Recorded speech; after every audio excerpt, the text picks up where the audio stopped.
What I can do to help your business is to take it and put it on blast. And that's why, for me, I'd rather put money into a business that has, may not give me 100 times return, and maybe 1 or 2 times, but there's very little risk that it's going to disappear tomorrow.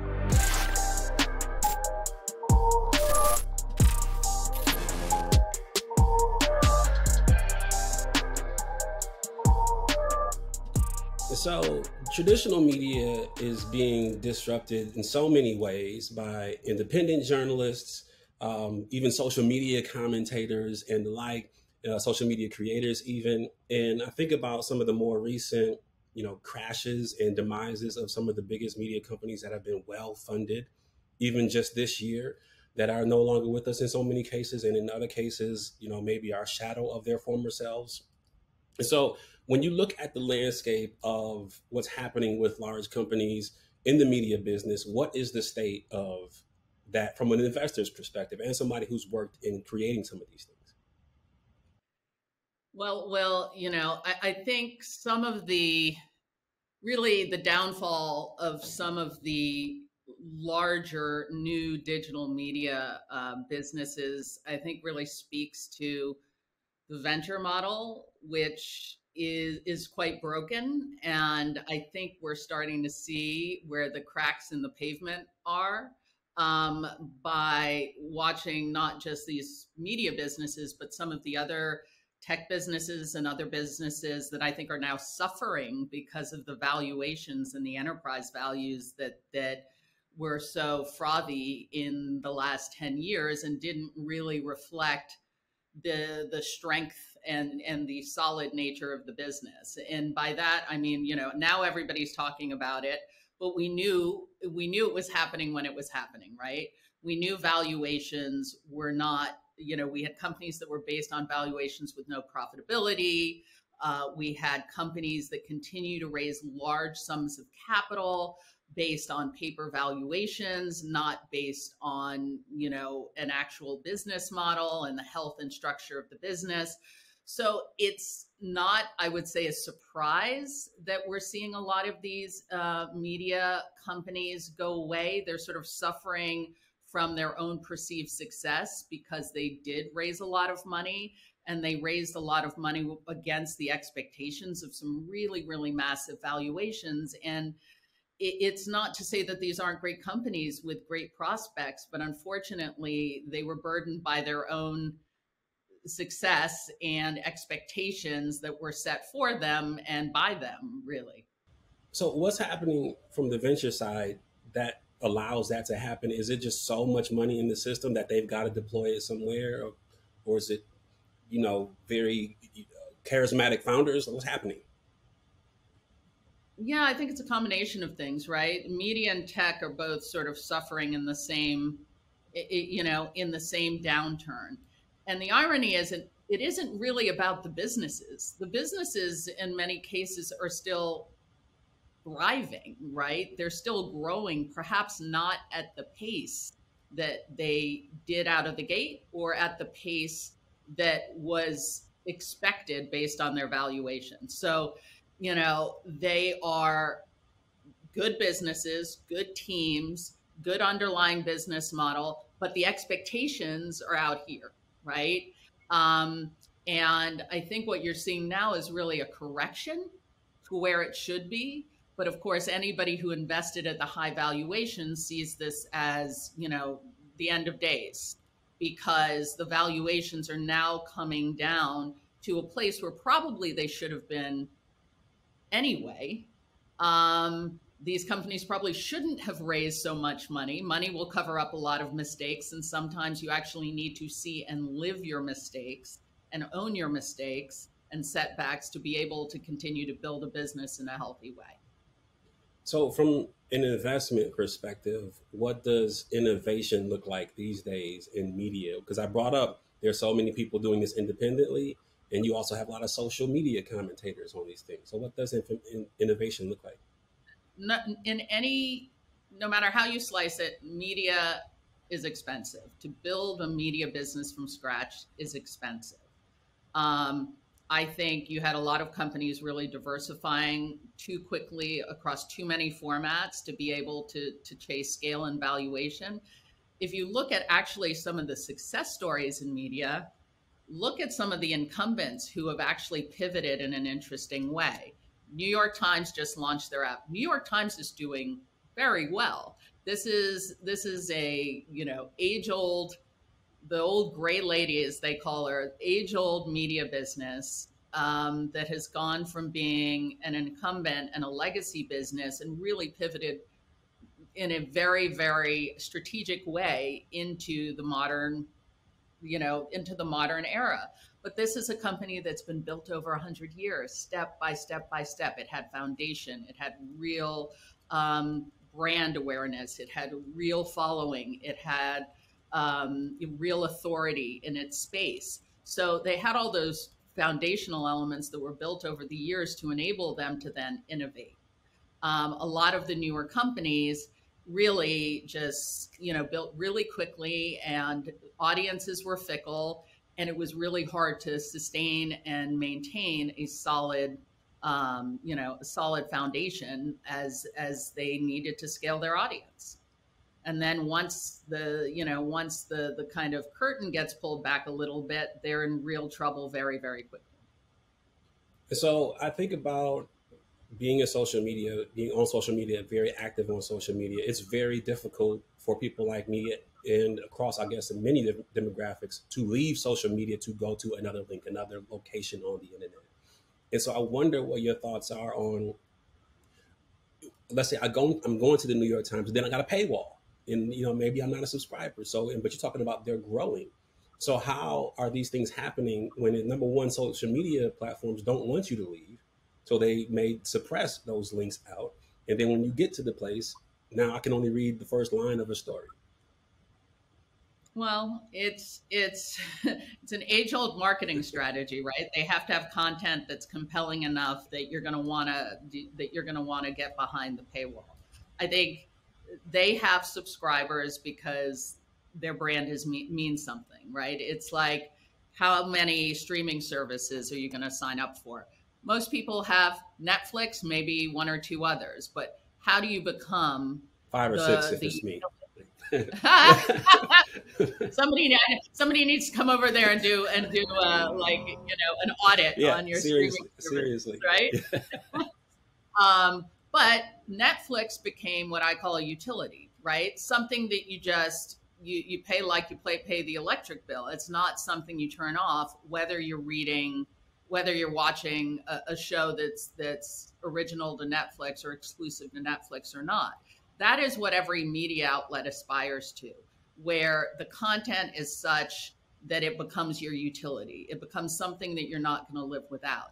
And I actually think a lot of social media personalities have been able to build their own followings and being able to monetize their own followings at the expense of a lot of these, larger digital media outlets. The idea is their monetization strategy is different. They're able to use other platforms advertisers to help monetize and pay some of these social media pundits and personalities.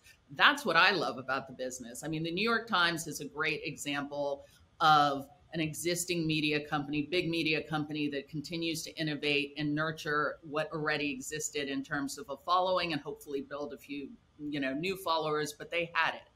What I love and what I think the future of media is these individuals who have a strong points of view, who hopefully in some cases we've got more impartial views, who are able to create content that is, sticky and engaging and build their own followings, because there's been this great democratization of these social media platforms, right? That you don't have to be a big, huge company with a billion-dollar valuation to build an audience.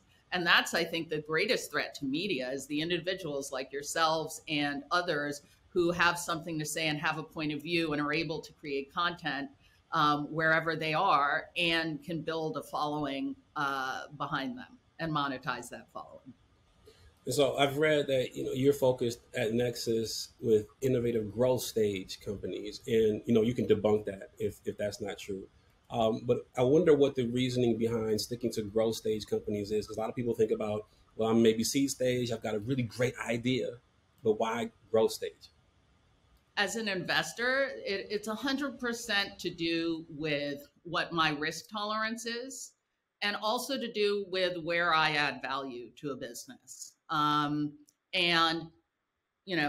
early stage, very early stage companies, I almost ascribe most of the success to the team. Is it a team that has done this before? Is it a team that can lead, can drive value, has had successes, but has also had failures? To me, the idea is secondary to who's going to execute the idea, and even secondary to how well capitalized it is. And if I look at, like, the reason I got into investing is because I spent my life in the music industry and I managed artists. And my goal for the artist was, having been in the business a while, is how do you give them a second act, right? Like, how do you take that moment when they're at their absolute top of their career and their greatest influence and use it to leverage that into opportunities that give them the access to generational wealth, that give them access to cap tables that most people don't have access to. And so we started investing on behalf of the artist into businesses like early in Spotify, right? Businesses that didn't need money, weren't accepting other checks, but would allow us to come in because they thought it was interesting, that the value proposition of having artists and people who are connected with, consumers and what the consumer base wanted. So that's how I got into investing, really, is to engage my artists and give them opportunities opportunities that only old wealthy people have had for years and years and years, and give them a seat at the table. And that's what got me into investing. And the reason that I invest, I have a risk profile. I don't love the idea of putting in 20 investments thinking one of them is going to work and hoping and praying, right? I don't have that. I can't sit through that risk, right? That would stress me out. I like companies that have product market fit, have teams, and where they are is they're in a position where they're ready to put jet fuel on their business. And that's also because that's where I can add the value, right? As a brand builder, as a marketer, as a business person, my superpowers are around, okay, you've got something really great. You've got the best business or brand that not enough people have heard of. Like, what I can do to help your business is to take it and put it on blast. And that's why, for me, I'd rather put money into a business that has, may not give me 100 times return, and maybe 1 or 2 times, but there's very little risk that it's going to disappear tomorrow, right? And that's why I don't do early stage. And it's purely a preference, purely a risk tolerance perspective, and also where I feel I can add the most value. So what was the opportunity you saw in switching gears in your career from doing talent management to investments? Really, it was, I'd been working in the music industry for 20 years. The opportunity to invest on behalf of my artists gave me this visibility across a lot of businesses, different industries, different management teams, different investor groups. And it really allowed me to sort of diversify my exposure, my professional journey, and my skill set. So I, after doing quite a few of these investments, it seemed like a good opportunity to sort of allow myself to sort of take a few different paths on my professional journey and really do some light learning in all these other industries. And that's what got me into investing, and ultimately why I sit on a lot of different boards, is because I love to have visibility into a lot of different industries. But one thing that all of these industries have in common is they're central to brand and brand building, and whether it be finance, whether it be music and entertainment, or whether it be consumer, they're really all like, how do you storytell? How do you message what you're about? How do you message your values? And how do you disseminate that message in a wide, to a wide group of people? And you mentioned this before. I'm going to come back to the board talk in a little bit, but you mentioned when the types of investments you involve yourself is you get to bring those experiences that you've had historically. And what types of activities are you involved in operationally or otherwise with the companies that you make? Well, it really varies, Will. I'm involved in big companies like Revlon and Warner Music and Man Group, which is a big publicly traded hedge fund. And I'm involved in earlier growth stage companies that I'm invested in. Um, and they all require different levels of engagement. I would say, management, finding the right management team, done quite a few CEO searches and building the CEO's team and management team. Obviously, in areas like music and entertainment, where I have a very specific and longstanding background, I get involved in many areas beyond the sort of more high level strategic board work. And it could really just be there to support the management team wherever I can troubleshoot and help make a difference. In the younger companies, I'm probably much more operationally involved in terms of, really helping guide the management team, helping them make decisions, in some cases, helping them raise capital, hire teams, build a business model, pivot the business model, and help create opportunities and use my network to help them create opportunities for their business and themselves. And so we had Ursula Burns at an AfroTech executive sometime last year, and she said something that I thought was remarkable. And I wasn't interviewing her, so I didn't get a chance to dig into this sentiment she had shared. And we were talking about boards, and she didn't understand the fascination with board service to this body of people that were in the room. And so I want to position what I would follow up with somebody who's had your experience. I mean, you at Revlon, UTA, Cirque du Soleil, and Lanvin, and more. And you've had all these wonderful experiences. And what are some good reasons to desire to sit on a board? I'm glad you asked the question because I do a lot of talks about board service, and my side hustle is putting women on boards. It's just something I challenge myself to put 10 women, especially women of color, on boards every year, because it's sort of opportunity begets opportunity, and helping share that network. But I agree with her in some cases. The first question I always ask a room like that is, make sure you've answered the question, why do you want to be on a board? And very few people have the answer. The answer for many people is immediately, it's another sort of notch in my resume. It's sort of the next thing. Once I've done this, and this, that's the next step on the ladder. It looks good. It's helps my personal brand. I think that could be part of the reason, but I think there have to be a lot more foundational reasons to join a board. And there are some, right? I noted one. For me, I wanted to expand beyond my industry of choice, right? Entertainment, I loved it. I'd done it a long time. It's very hard once you reach a certain level to be able to pivot into other industries, right? To be able to have that visibility at a strategic level, not at an entry level, at a strategic level. And board work is one of the ways you can do that, right? You have transferable skills that you've learned building and running businesses in your core field that you can then lend to these other businesses, but also you're learning these other businesses. I didn't know consumer products. I didn't know about supply chain. I didn't know about the capital markets.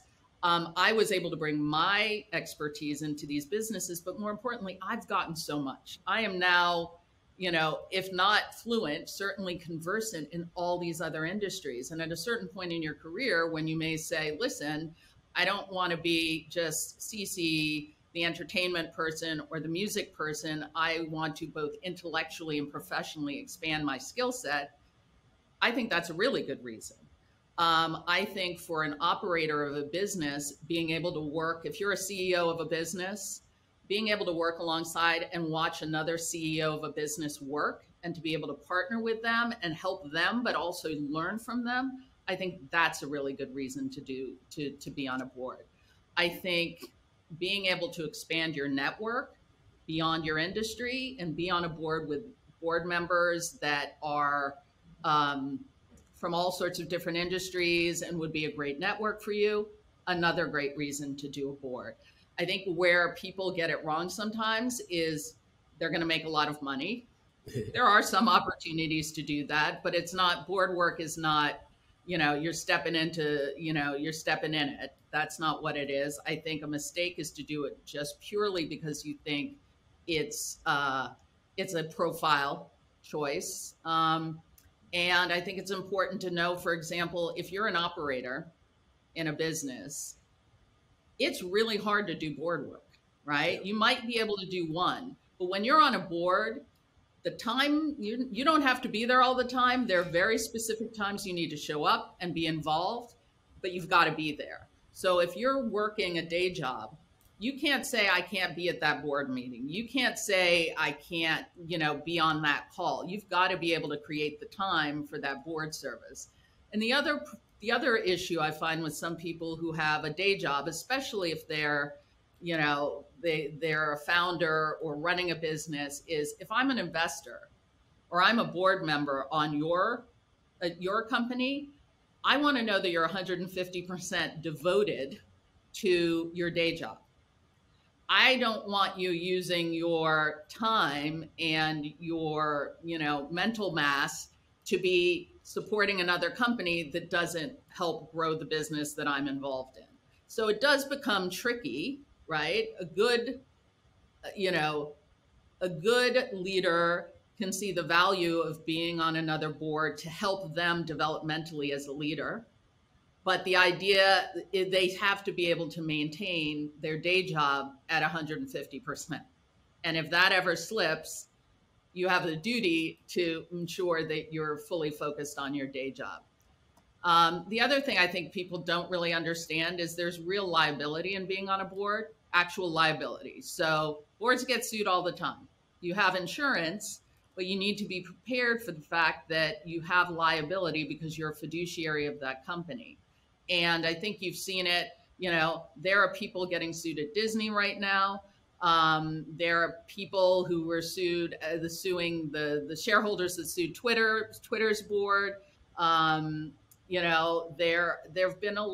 are a lot of lawsuits. If a shareholder thinks that they did not, that the board didn't act in the full support of the shareholders, they're going to sue.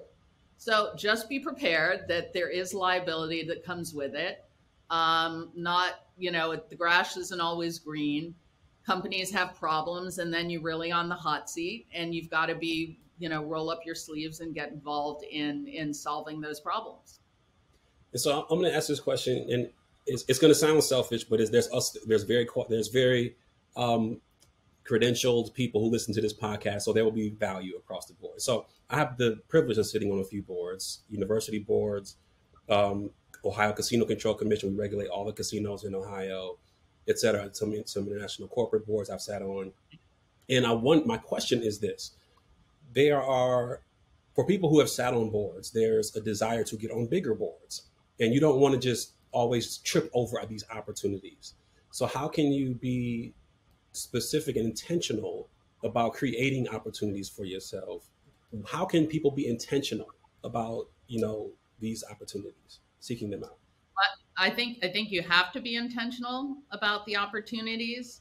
What I tell people, because, as soon as you're sort of reach a certain profile, inevitably opportunities are going to come your way. And I would say this in the same way that I would speak to my artists about building their own kind of career strategies. You're going to get the incoming phone calls.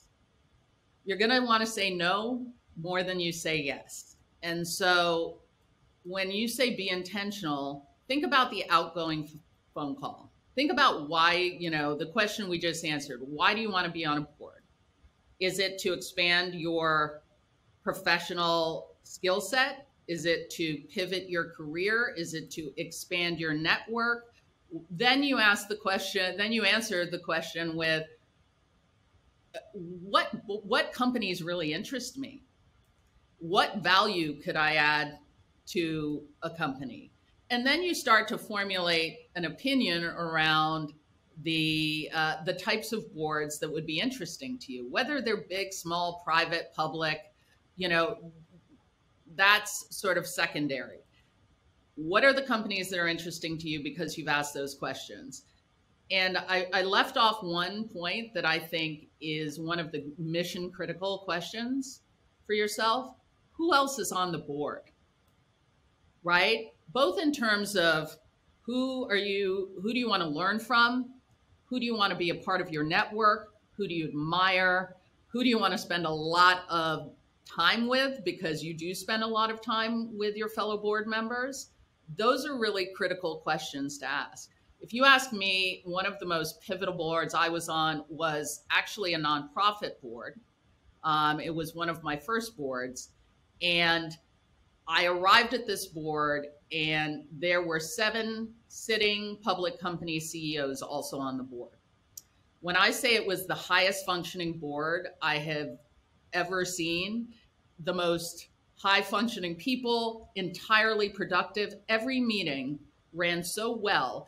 Everybody left we left every meeting with things having been done, decisions having been made. And to me, that was actually one of the greatest learning experience around good governance, high functioning, board meetings, and best practices.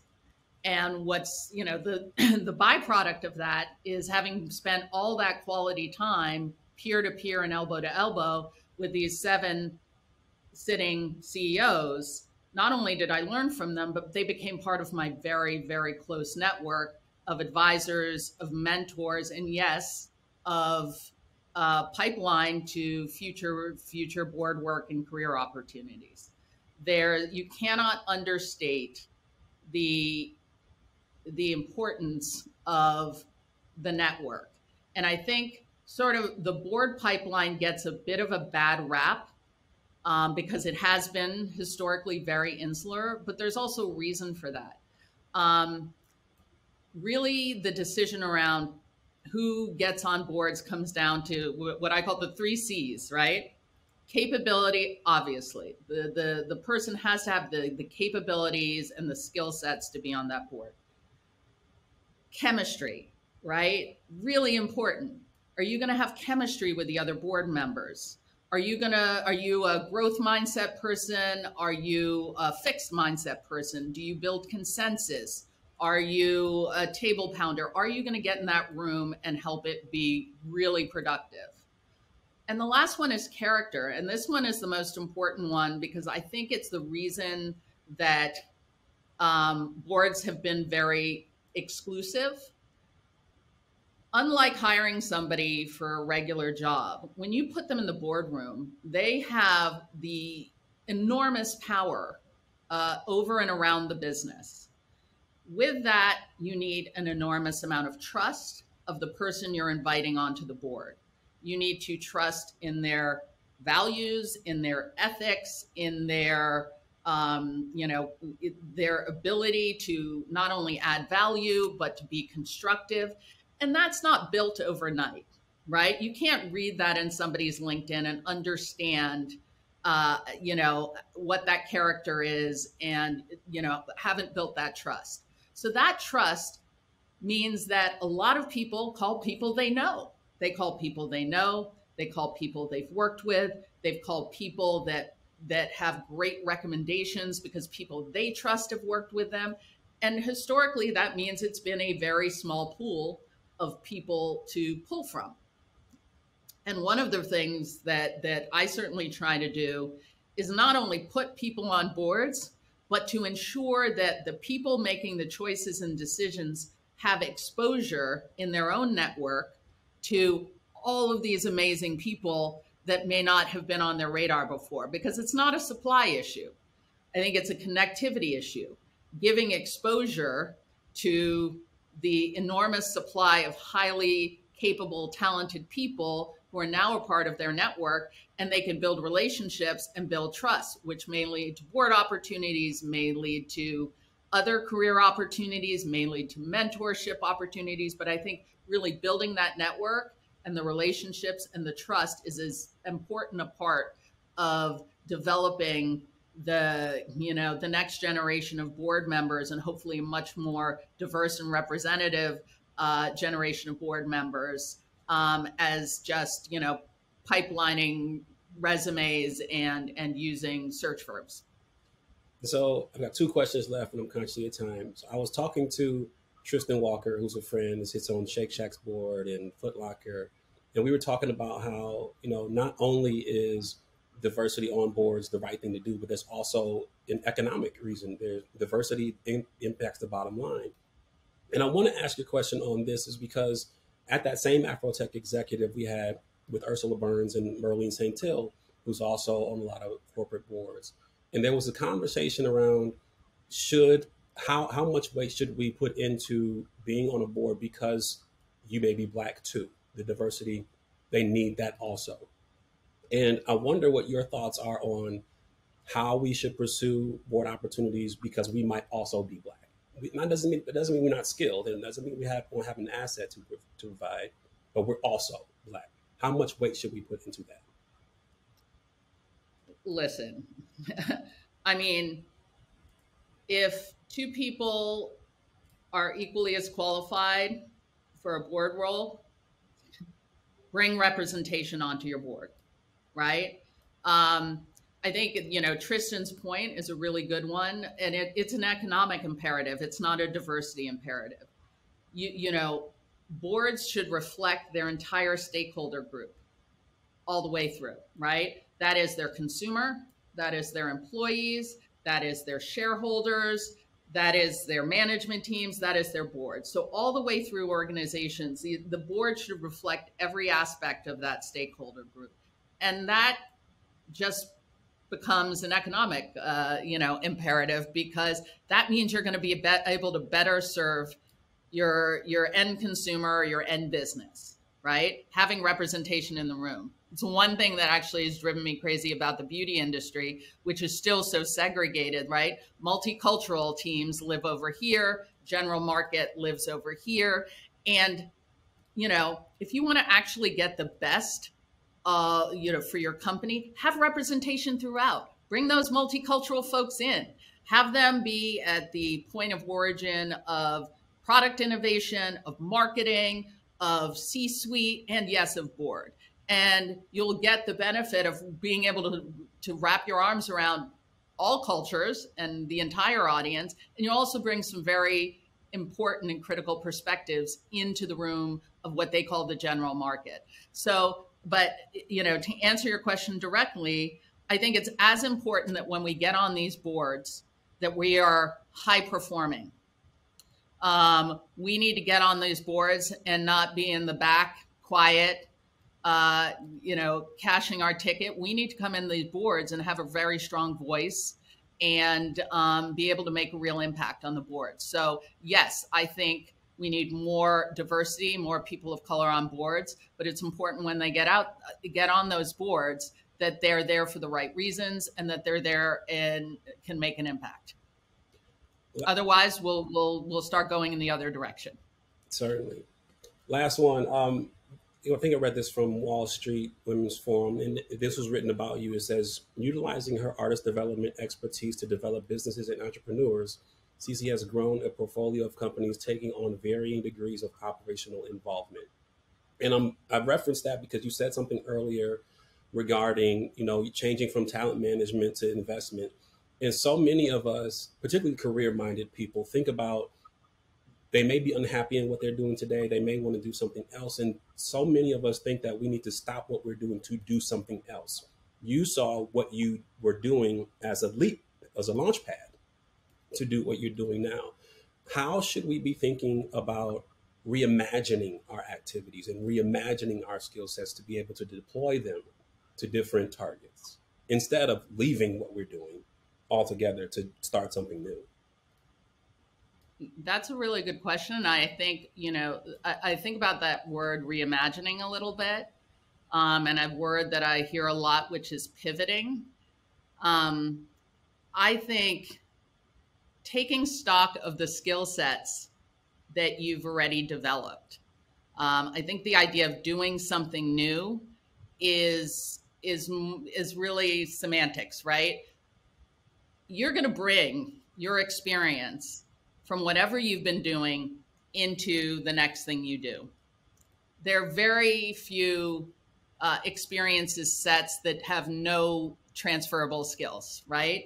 So when I say I went from talent management, building living brands, into investing, because immediately you see the same thread where entrepreneurs are like artists, right? You're building their brands, you're telling their stories, you're ensuring that what they want to put forward is also what the consumer understands, creating that connective tissue. That is consistent whether you're dealing with music artists or you're dealing with entrepreneurs and new businesses. Launching a new business in so many ways is super similar to developing a new artist's career. And as soon as I kind of understood that connective tissue, because there were so many familiar moments, it gives you a whole other level of confidence, right? That's like, oh, I'm not switching careers. I am taking everything I've built and developed and learned and internalized, and I'm applying it to a new industry, or I'm applying it to a new position or a new career strategy.